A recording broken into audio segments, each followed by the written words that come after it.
Estevão, Valéria, como é que é trabalhar um tema desse? A gente está falando de crença, de religião e tem muito a divisão do que é real ou não, existe vida após a morte ou não. Você já fez uma reportagem dessa? Nunca fiz. É triste. Difícil. As equipes do Profissão Repórter encontraram histórias de dor e sofrimento. Em comum, pessoas que compartilham uma esperança no trabalho espiritual dos médiuns. Pensam nos nossos queridos Lucas,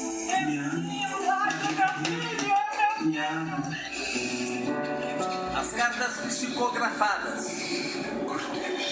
Eu quero meu filho de volta! É como se a gente estivesse no meio do oceano, afundando, e essas cartas são pequenas boias que jogam pra gente. Minha mediunidade, na verdade, ela começou aos 9 a 12 anos, quando eu comecei com sonambulismo. Os espíritos de cura. Eu tenho medo de voltar, por favor. Não fique pensando nessas coisas. A cidade transformada por um médium internacionalmente famoso.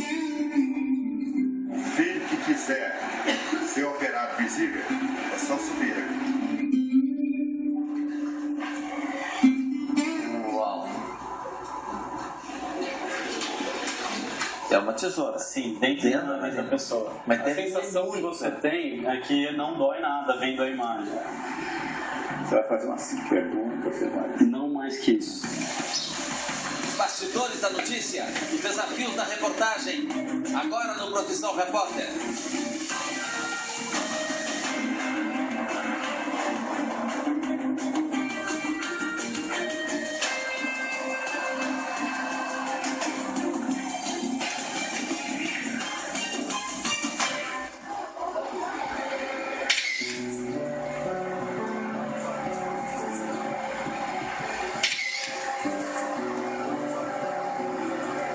Onde que a gente está indo? Nós estamos indo para Lorena, na casa do médico que faz psicografia, né? A senhora organiza essas caravanas há quanto tempo? Organizo há 5 anos. Foi quando meu filho deixou a matéria e foi para o mundo espiritual. E meu filho se enfocou. Lorena fica entre o Rio de Janeiro e São Paulo. É uma viagem de 3 horas. E aí a gente queria entender o que vocês buscam, né? Por que vocês saem, atravessam um estado em busca de uma carta? Perdi um filho, né? Com 27 anos, com câncer. Quantas cartas a senhora já recebeu dele? Mais de 13. Eu não sei o que eu sentiria se eu voltasse para casa sem nenhuma carta. Eu penso muito um dia encontrar com ele. Acho que eu procuro fazer reportagens de questões mais factuais, materiais pelo menos. Aqui a gente está falando daquilo que não é material, que é a dor humana, a consolação e os espíritos, se é que eles existem, né? No Centro Espírita, conhecemos o casal de médiuns, Rogério e Marli. Um prazer conhecer o senhor. Miguel, eu sou o Estevão. Essa é minha amiga Valéria Almeida. Tudo bem? Prazer. Podemos acompanhar o seu trabalho mais perto? À vontade. Bom? A senhora está junto com ela. Tem uma dessas fichas. É o nome do solicitante, ou seja, o nome da pessoa que veio buscar o seu ente querido, né? Aqui, o nome do ente querido, né? Grau de parentesco. E o grau de parentesco. Data de nascimento e Data de nascimento e data de desencarne, né? Primeira comunhão? Ai, que fofa! Que linda! Vocês estão aqui por quê? Posso perguntar? Nós tem 6 anos que nós perdemos a nossa filha, naquela foto que estava com a gente. Ela tinha 10 anos na época. Ela teve encefalite viral, né? É como se a gente estivesse no meio do oceano, afundando, e essas cartas são pequenas boias que jogam pra gente, a gente vai se segurando e vai conseguindo ir em frente. Os médios se concentram numa sala reservada para fazer a triagem das fichas. Eles permitem a nossa presença ali. Como é que é feita a triagem? Vocês escolhem as pessoas? Não, os benfeitores estão aqui conosco. Então eles vão nos dizer aqueles que têm condições de estabelecer uma sintonia ainda hoje. Já estou sentindo a aproximação de 2. Os médiums começam a psicografar. Escrevem durante 3 horas sem parar. E só nossa equipe fica na sala com eles.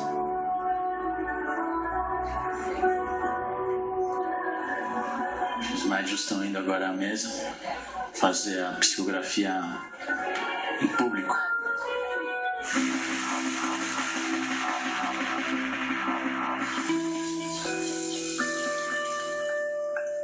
O Nico sofre de um autismo grave.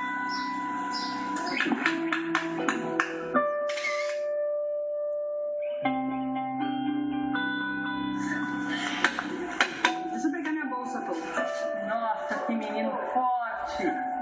Ele já fazia esse tipo de coisa? Imagina, a gente chegou a fazer teste de surdez nele. O que a gente falava era como se falava com a parede. Ele não falava. Esse mãe que ele falou agora. Não. E isso pra você deve ser uma coisa emocionante. Muito legal. Tanto é que no dia eu olhei pra minha mãe e falei, mãe, tem certeza? Eu ouvi também. E depois disso foi fralda, que ele largou. A capacidade dele de prestar atenção nas coisas melhorou muito. Cada vez que eu saio daqui é sutil. Não vou dizer pra você, agora curou. Não, é um processo. Alguma coisa eu acredito que tenha acontecido de tratamento pra ele. São 7 horas da manhã de uma quarta-feira e as primeiras pessoas que vêm buscar ajuda já estão chegando. De todos os lugares do mundo e vestidos de branco, centenas de pessoas chegam semanalmente a Abadiânia, no interior de Goiás.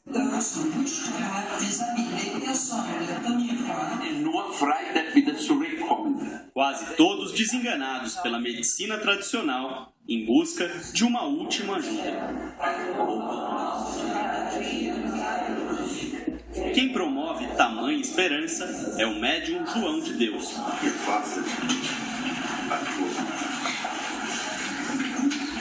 Em nome de Deus. It's my 10th time. Ela estava me contando que essa é a 10ª vez que ela vem a Abadiânia. A bailarina sul-africana Chile já passou por 2 diagnósticos de câncer e enfrentou a doença com quimioterapia e viagens periódicas ao Brasil. Quando eu voltei para a África do Sul muito melhor, meu médico me disse, eu não sei o que aconteceu, mas volta para lá. Eu te dou todo o apoio, vá para o Brasil. Just go to Brazil, just go back there. O movimento dessa multidão de branco virou dinheiro para muita gente da cidade.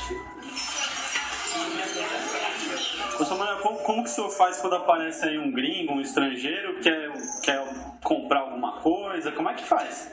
Ele entende aí, porque eu não entendo agora. Os 3 lotes de seu Manuel ficam na rua da casa onde atende o médium João de Deus. Com o passar dos anos, a fachada das casas virou fonte de renda da família.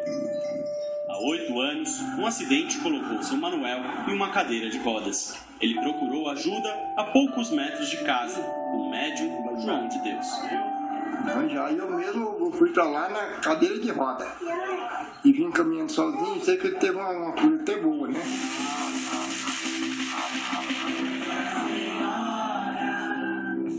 Duzentas pessoas esperam ansiosas por mensagens dos parentes que morreram, a maioria jovens.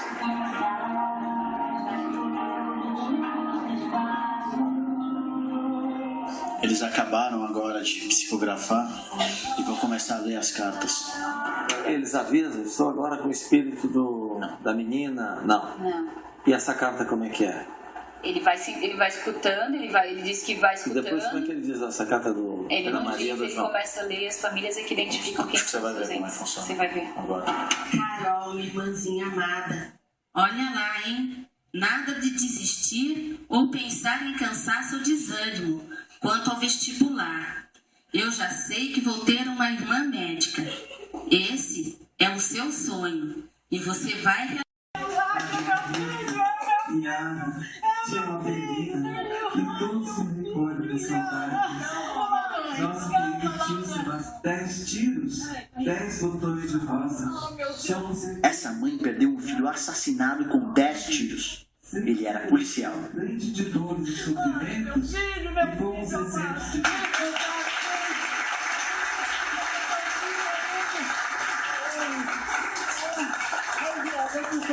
Eu tô viva ainda. Eu quero meu filho de volta. O que eu faço?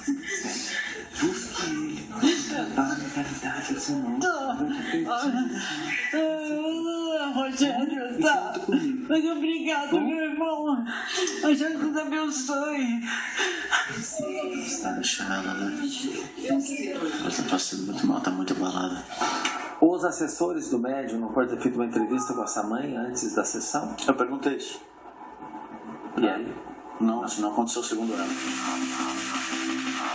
Minha mediunidade, na verdade, ela começou aos 9 a 12 anos, quando eu comecei com sonambulismo.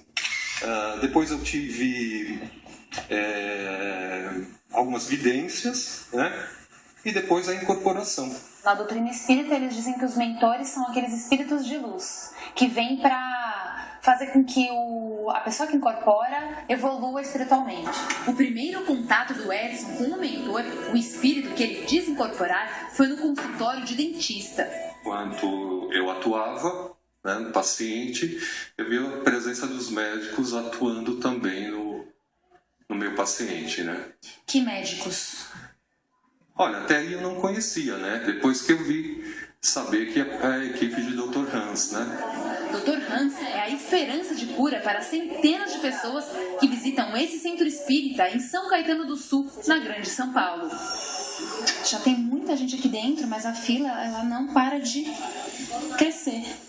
Tive um câncer, ficou meio assim com o médico, mas o Dr. Hans me deixou de pé, ó, tô aqui. Nossa bandeira de luz. Essa cirurgia não tem corte físico, porém o mentor utiliza um instrumento, que é um cabo de bisturi e uma pinça. Mas na verdade ele fala que não teria necessidade de utilizar esse instrumento, entendeu? Mas só utiliza porque senão o assistido não sente o local na região e ele acredita de que não foi feita a cirurgia, entendeu? Só por esse motivo. Simbólico. Na verdade ele poderia atuar só com as mãos. Apesar de fazer cirurgia espiritual, ele diz que não substitui o atendimento médico. A cirurgia convencional. Isso. Boa tarde a todos. Como estão, hein?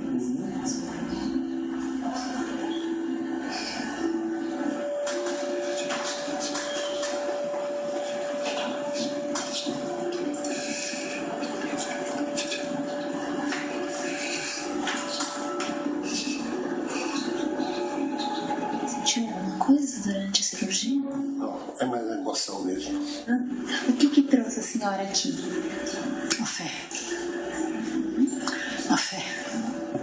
Deixa eu abrir os olhos porque eu também não quero me atrapalhar. Eu já fiz uma cirurgia na cabeça, eu tive um tumor, já deu benigno, mas eu continuo fazendo a cirurgia.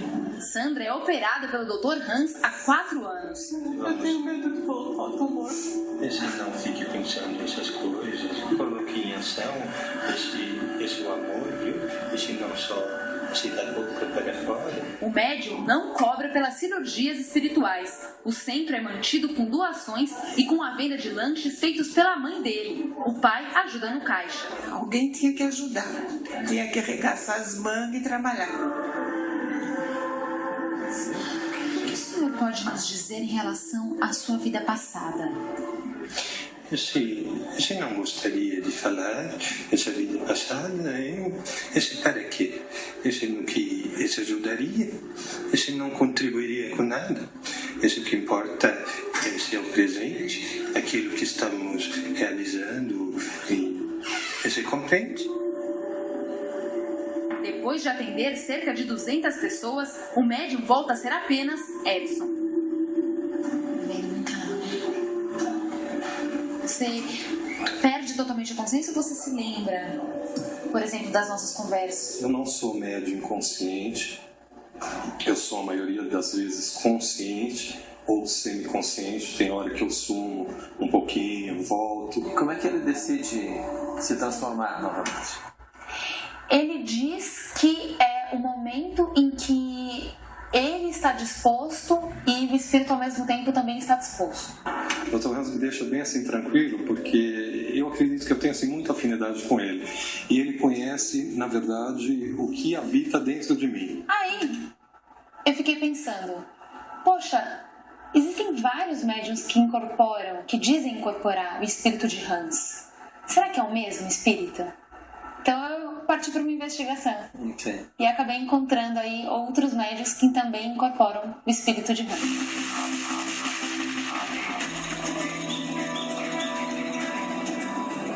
Toda pessoa que chega à casa em que atende o médium João de Deus, em Abadiânia, no interior de Goiás, é atendida de graça e também recebe almoço gratuito. Financiada por doações, principalmente estrangeiras, e com a venda de pedras e livros espíritas, a casa continua a crescer. E você já encontrou o seu João? Já? E como foi a experiência? Foi muito emocionante. Na hora que ele falou, eu vou cuidar de você, desde aqui às 2 horas, eu falei que ele não ia chorar. Não conseguiu. Se emocionou.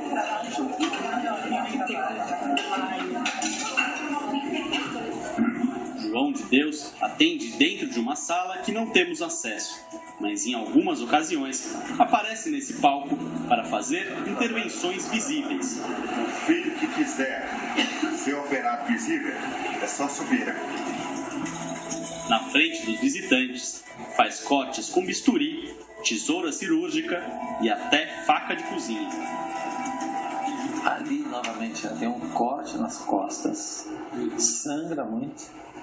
E a dor? Ele não grita? A pessoa não grita? Não, a pessoa não esboça nenhum tipo de reação de dor.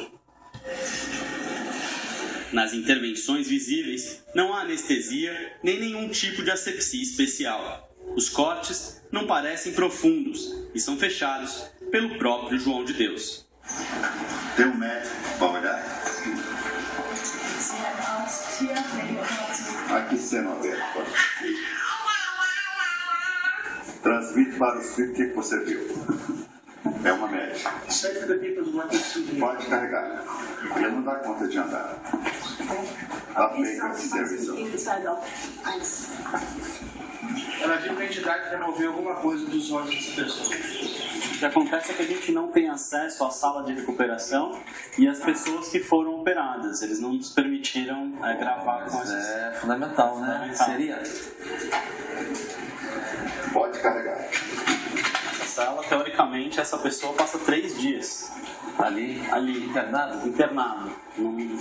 Numa área que eles dizem que se você entra com a câmera nessa sala, é tanta energia que queima a câmera, segundo eles. Não sei se isso de mais tá.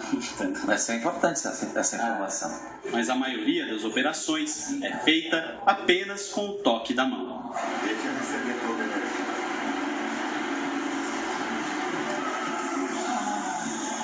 Pode carregar, então vai complicar. Deixa eu esperar.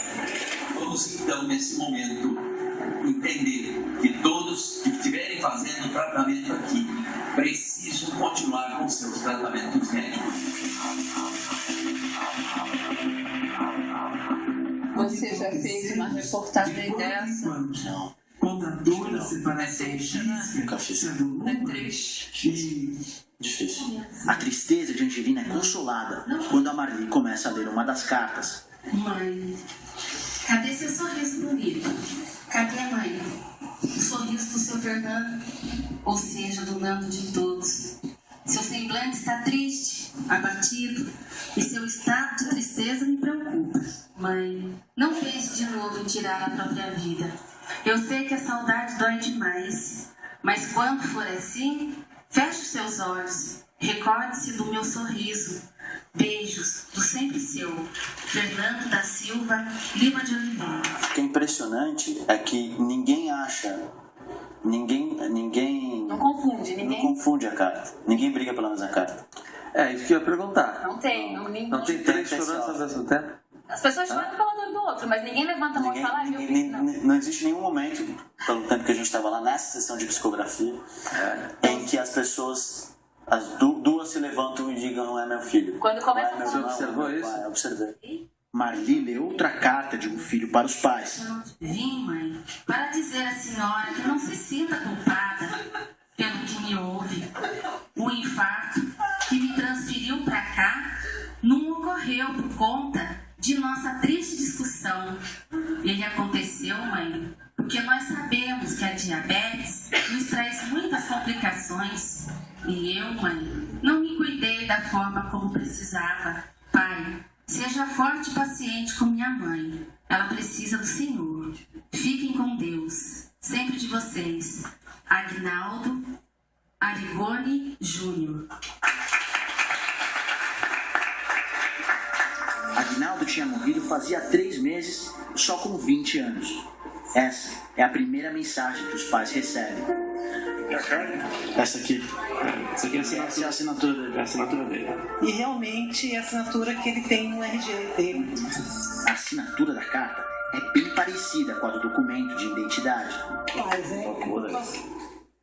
Toda carta termina com uma assinatura. Depois que aconteceu toda essa fatalidade na nossa família, eu não voltei mais para minha casa. Estou morando agora com meus pais, né? Então com a carta agora pode ser que eu tenha um estímulo até para voltar. Pretendem voltar para casa? Com certeza. Eu fui atrás de vários médiums que incorporam Hans e recebi algumas negativas. Uns disseram que não poderiam participar da reportagem porque isso aumentaria a demanda do centro, eles não estariam prontos para atender essa demanda. Outros disseram que o próprio espírito consultado disse que não, né? Mas esse outro médium do Rio de Janeiro disse sim. Continuo a busca por outros médios que incorporam Hans e acabo descobrindo um outro espírito, o de Hans. Olha a plaquinha ali, a figura do Hansen, que é muito parecida com aquela figura que a gente encontrou lá no centro onde o Edson trabalha, só que naquele caso é Hansa, que é Hansen. E aqui a gente tem a data de nascimento e a data de morte. E essa data aqui coincide com a Primeira Guerra Mundial.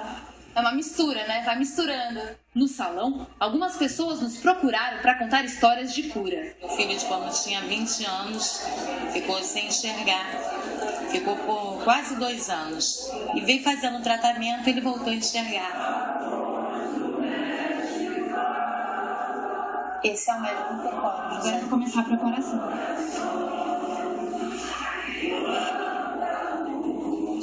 Nos cristais temos alguns quadros, né? Tem ali o Chico Xavier, né? A imagem da Senhora Aparecida.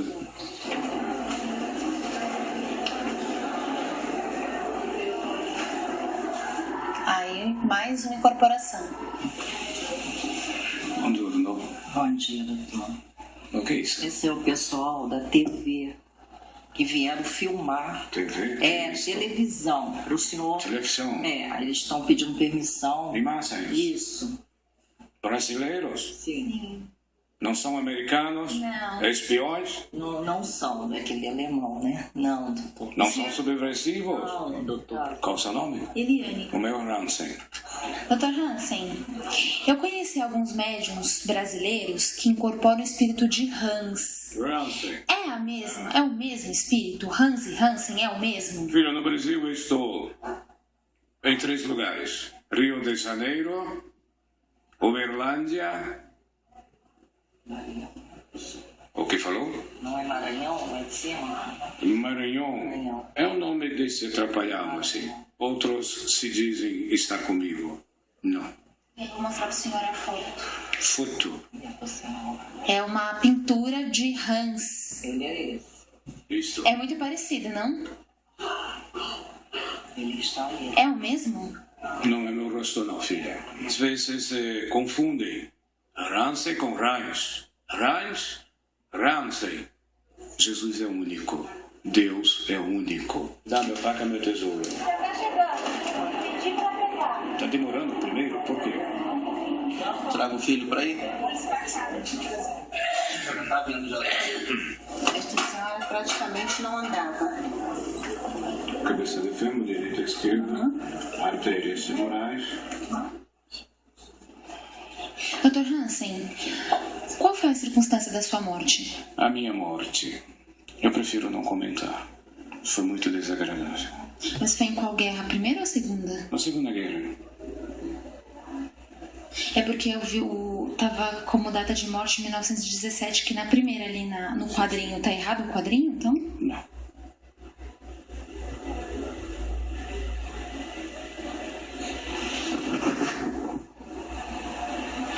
Às vezes mudam muitas coisas.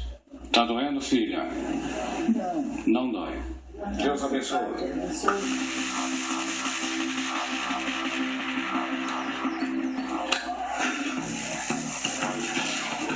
É difícil registrar essa negociação porque tudo é sob consulta e eles não permitem que seja gravado. É uma produção bem delicada. Para gravar uma entrevista com o médium João de Deus, é preciso seguir algumas regras. Todo mundo aqui tem que vestir branco, é uma das condições que a gente aceitou, comprou umas roupas brancas no dia que a gente chegou. E ter muita paciência. Foram 3 dias de negociação e alguma insistência para conseguir gravar uma entrevista que durou menos de 3 minutos. Você vai fazer umas 5 perguntas, ou mais? Não mais que isso, eu te prometo. São muitos jornalistas que te procuram, isso te gera algum incômodo? Como é isso pro senhor?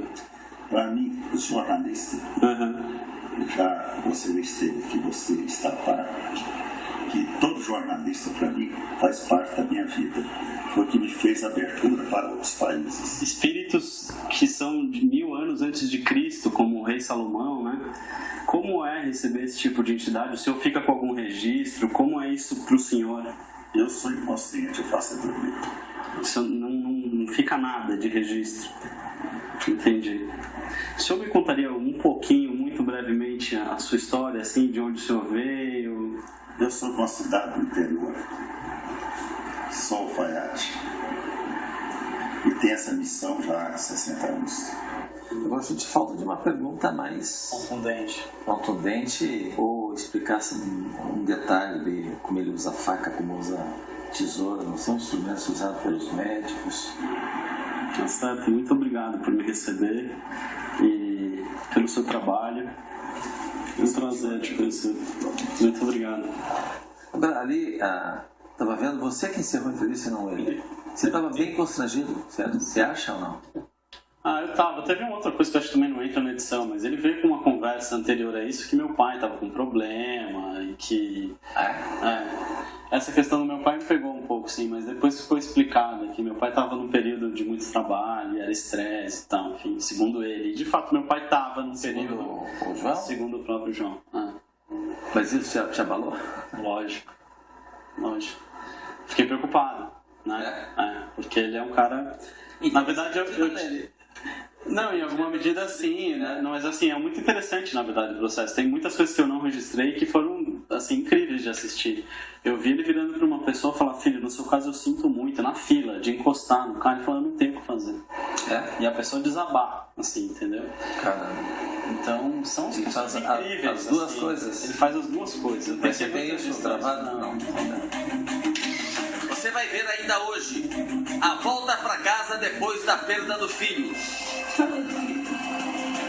Os cientistas que estudaram a veracidade das cartas psicografadas. Vocês concluíram nessa pesquisa, precisamente? Eu estou bem emocionada, né? Tá preparado? E a senhora tá morando aqui? Sim, aqui em cima. Aqui é a casa da minha mãe. E desde que aconteceu eu não voltei mais para casa. E aí eu tô tentando pegar força, né, pra estar indo. Sim, mãe. Para dizer à senhora que não se sinta culpada pelo que me ouve. Aguinaldo, o filho de Sueli, morreu de infarto na sala da casa aos 20 anos de idade. O infarto que me transferiu para cá não ocorreu por conta de nossa triste discussão. Ele aconteceu, mãe, porque nós sabemos que a diabetes nos traz muitas complicações. E eu, mãe, não me cuidei da forma como precisava. 3 meses depois da morte do filho, os pais receberam uma carta psicografada pelo médium Rogério. Pai, seja forte e paciente com minha mãe. Ela precisa do Senhor. Te amo. O marido reformou a casa para que a mulher consiga voltar a viver aqui.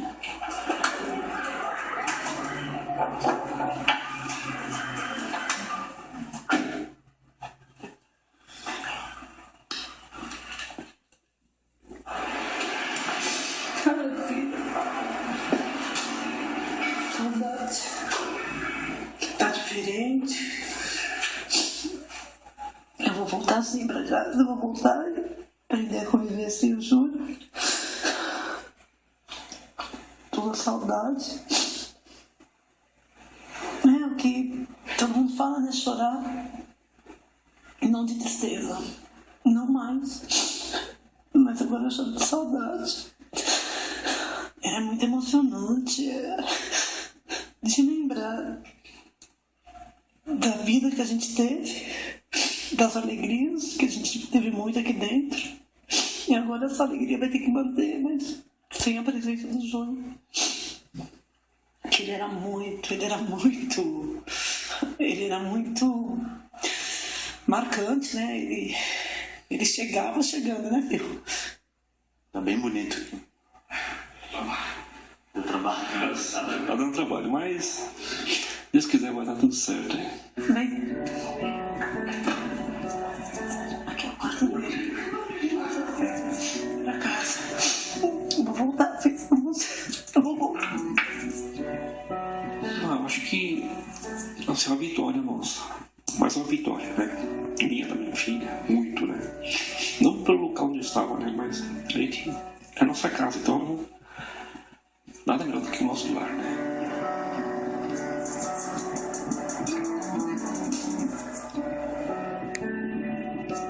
A Faculdade de Medicina da Universidade Federal de Juiz de Fora tem um núcleo de pesquisa de espiritualidade. O coordenador, o Dr. Alexander, vai nos receber agora. Os cientistas estudaram um conjunto de cartas psicografadas por Chico Xavier. O médium psicografou milhares de livros e cartas durante mais de 70 anos. O primeiro objetivo fundamental dessa pesquisa foi identificar se o Chico Xavier, se as informações estavam nas cartas, primeiro, eram precisas, e segundo, se ele teria tido acesso por via regular a essas informações. Vocês concluíram nessa pesquisa, precisamente? Elas eram 98% dos casos exatas, precisas, verdadeiras. Entre as cartas de Chico Xavier pesquisadas pelos cientistas estão as de Beto. Com licença, tudo bem com a senhora? Obrigada. Tudo bem? É prazer. Ele era estudante de medicina e morreu num acidente de trem em 1972. Tinha apenas 19 anos. O sofrimento era muito grande, sabe? Era muito grande e continua sendo muito grande. Só que depois que eu falei com Chico Xavier, que nós fomos lá, quando dei a mão para o Chico, é como tivesse penetrado em mim, no meu ser, alguma coisa de muito importante, de muito interessante, sabe? A senhora ainda tem as cartas? A nossa primeira carta é 72 páginas, né? É uma coisa maravilhosa. Quantas páginas? 72 páginas, mas não há dúvidas que é o Beto, porque tudo que dizia na mensagem, o Beto fazia. A gente aprende que razão e fé são coisas diferentes e a fé é aquilo que não é racional. Como é que a gente consegue relacionar essas duas coisas? Como é que vocês lidam com isso no ambiente de pesquisa, né? Primeira coisa, a gente não quer provar a fé, isso é uma coisa muito importante. O que a gente quer é estudar este fenômeno. Quer dizer, é papel da ciência estudar os fenômenos da natureza. Uma das áreas que nos interessa é que as experiências espirituais podem ajudar a entender por que as experiências espirituais estão ligadas com estados alterados de consciência. A mente está funcionando de modo alterado. Então, uma das propostas é justamente tentar investigar se há evidências de que a consciência poderia de alguma forma estar funcionando fora dos modos habituais que nós conhecemos. Agora você fica pensando, querendo uma cartinha, uma linha, um bilhete, qualquer coisa do seu ente querido.